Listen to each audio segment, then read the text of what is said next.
Top top top top করে পানি পড়ে, দূরে কার নামাজ পড়ে বাদশা নুরউদ্দিন আবার ঘুমিয়ে পড়লেন। সারাদিন গেল, সকাল হলো, দুপুর গেল, বিকেল গেল, বাদশা নুরউদ্দিন দ্বিতীয় রাত্রে তিনি আবার তাহাজ্জুদের নামাজ পড়ে ঘুমিয়ে পড়লেন। আবার আল্লাহর নবী স্বপ্ন দেখাচ্ছেন, হে বাগদাদের বাদশা, গত রাত্রে তোমার স্বপ্ন দেখিয়েছিলাম, আমি নবী, আমার কথাটা কোনো গুরুত্ব দিচ্ছ না, আজকেও স্বপ্ন দেখাচ্ছি, আমার লাশের উপরে কয়েকজন অত্যাচার করছে, তুমি হলে দেশের প্রধানমন্ত্রী, তোমার লোকবল আছে, অর্থবল আছে, তুমি তাড়াতাড়ি দুটো মানুষের সাজা দাও। স্বপ্ন যখন এমন করে ভেঙে গেল, বাদশা নুরউদ্দিনের ঘুম ভেঙে গেল। বাদশা নুরউদ্দিনের যখন ঘুম ভেঙে গেল, বাদশা নুরউদ্দিন এমন করে দাঁড়িয়ে পড়লেন, চোখের কোনা দিয়ে টপ টপ টপ টপ করে পানি পড়ে। মহান রবের দরবারে দুটো হাত তুলে বলেছিলেন, রব্বুল আলামিন, আল্লাহ, আমার নবী আজকের 2 রাত আমাকে স্বপ্ন দেখিয়েছেন, আমার নবীর মরা লাশের উপরে অত্যাচার হচ্ছে, আল্লাহ, নবী আমার স্বপ্ন দেখিয়েছেন, কিন্তু কোন দুটো মানুষ আমার নবীর লাশের উপরে অত্যাচার করছে গোটা মদিনার জমিনে, ওই মানুষগুলোর আমি কি করে তল্লাশি করব এবং ওই মানুষদেরকে কিভাবে আমি এমন করে চিহ্নিত করব। বাদশা নুরউদ্দিন দ্বিতীয় রাত্রে রাসূল পাকের স্বপ্ন দেখার পরে আবার ওযু করলেন, নামাজের পাটিতে দাঁড়িয়ে দূরে কার নফল নামাজ পড়ে আবারও বাদশা নুরউদ্দিন ঘুমিয়ে পড়লেন।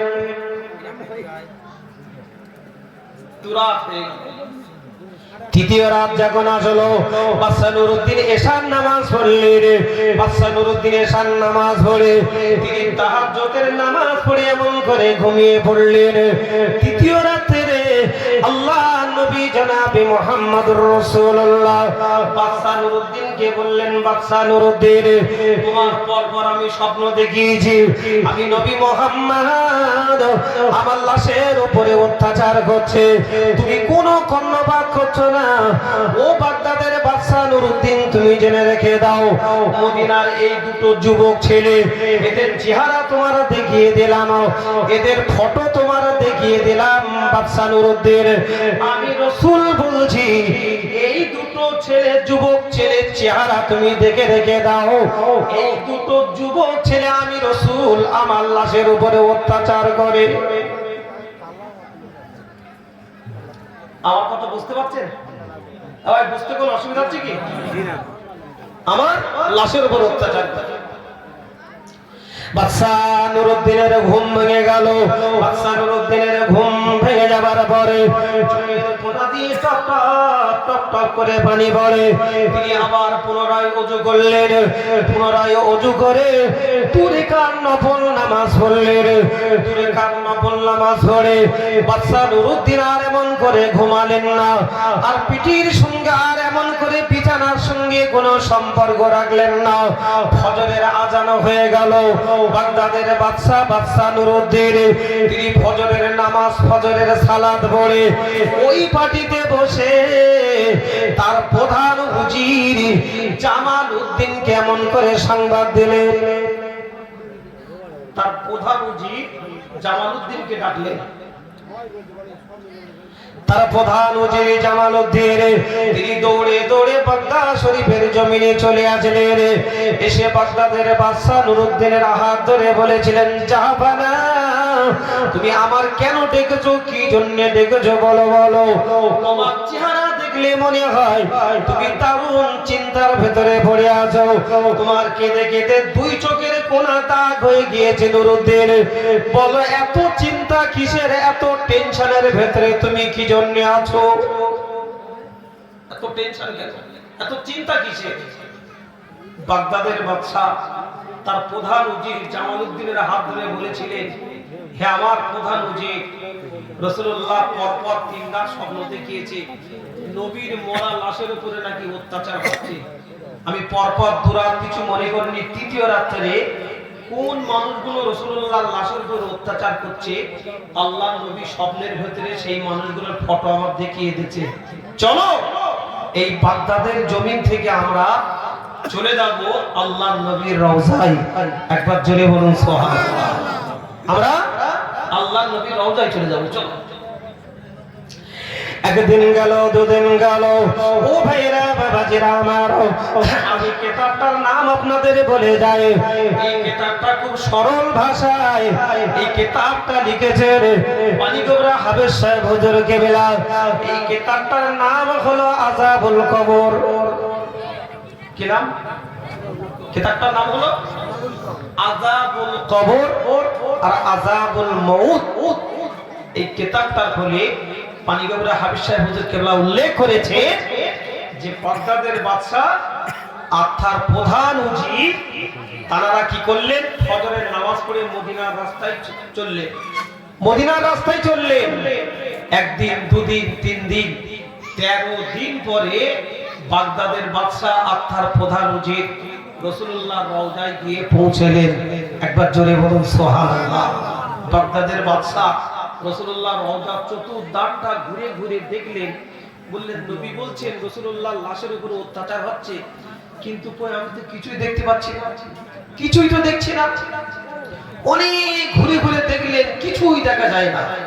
শেষবেশ মসজিদ নববীতে বাগদাদের বাদশা বসে পড়লেন, আত্মার প্রধান উজির।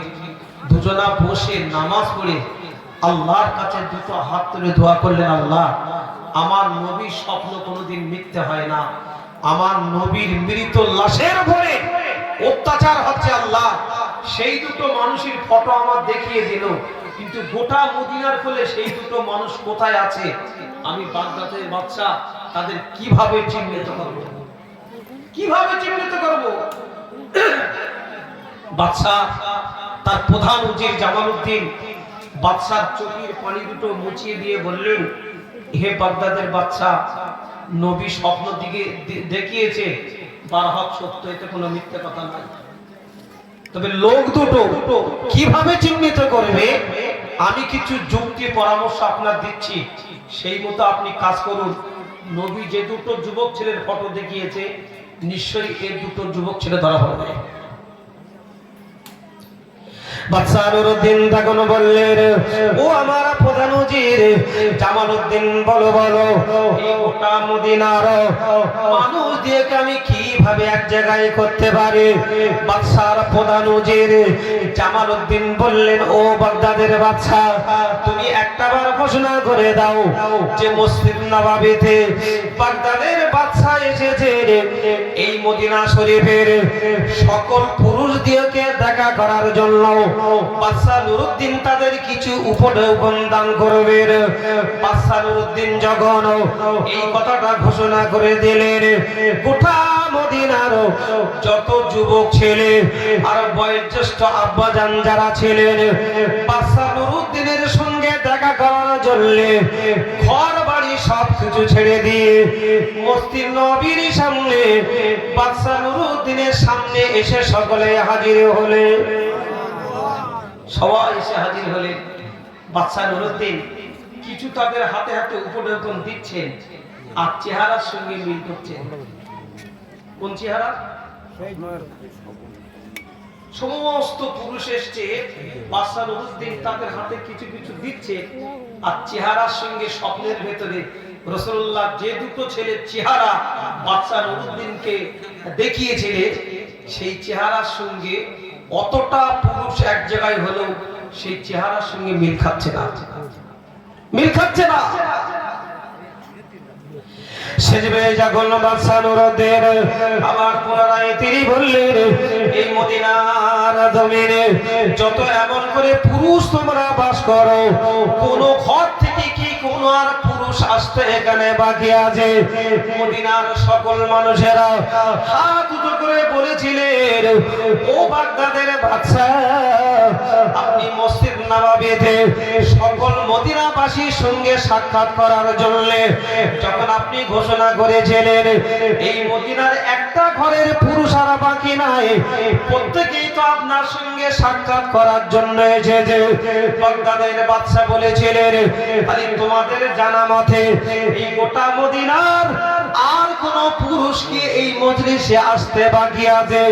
সবাই বলল, বাদশা, এই গোটা মদিনার এক পিস পুরুষ আর আসতে বাকি নাই। এর ভেতর থেকে একজন যুবক ছেলে, তিনি হাত উঁচু করে বলেছিলেন, ও বাগদাদের বাদশা, তুমি জেনে রেখে দাও, গোটা মদিনার সকল পুরুষ আপনার ডাকে সাড়া দিল, এই মদিনায় দুটো ছেলে বাস করে, তারা এখনো পর্যন্ত আপনার মজলিসে আসেনি। তারা এখনো পর্যন্ত আপনার মজলিসে আসেনি। তাহলে তাই, তাহলে বলছে কারা? সে দুটো ছেলে কারা? মদিনার যুবক ছেলেরা এক বাক্যে বাদশা নুরউদ্দিনকে বলেছিলেন, ও বাগদাদের বাদশা, তুমি জেনে রেখে দাও, যে যুবক ছেলে দুটো আপনার মজলিসে আজকে আসেনি, ওই যুবক ছেলে দুটো বড় ধার্মিক, ওরা নামাজি মুসল্লি, ওরা হজ করে, উমরা করে, ওরা রোজা রাখে, ওরা গরিব মানুষের এমন করে দান সাদকা করে। কোন মানুষই কোন ছেলে মেয়ের বিয়ের সময় তারা টাকা পয়সা দান করে। গোটা মদিনার মানুষ তাদেরকে খুব মহব্বত করে, ভালোবাসে, আর তারাও গোটা মদিনার মানুষ দিয়ে খুব ভালোবাসে। তারা রীতিমতো নামাজ পড়ে, তারা রীতিমতো তাসবিহ করে। বাদশা নুরউদ্দিন যখন এই কথা বললেন, মদিনার যুবক ছেলেরা যখন এই কথা বললেন, বাদশা নুরউদ্দিন বললেন, যে দুটো যুবক ছেলে আজকে আমার মজলিসে আসেনি, তোমাদের চোখে যাদের ধার্মিক বলে মনে হয়, ওই দুটো ছেলেকে খবর দিয়ে আমি নুরউদ্দিন আমার সামনে আনো।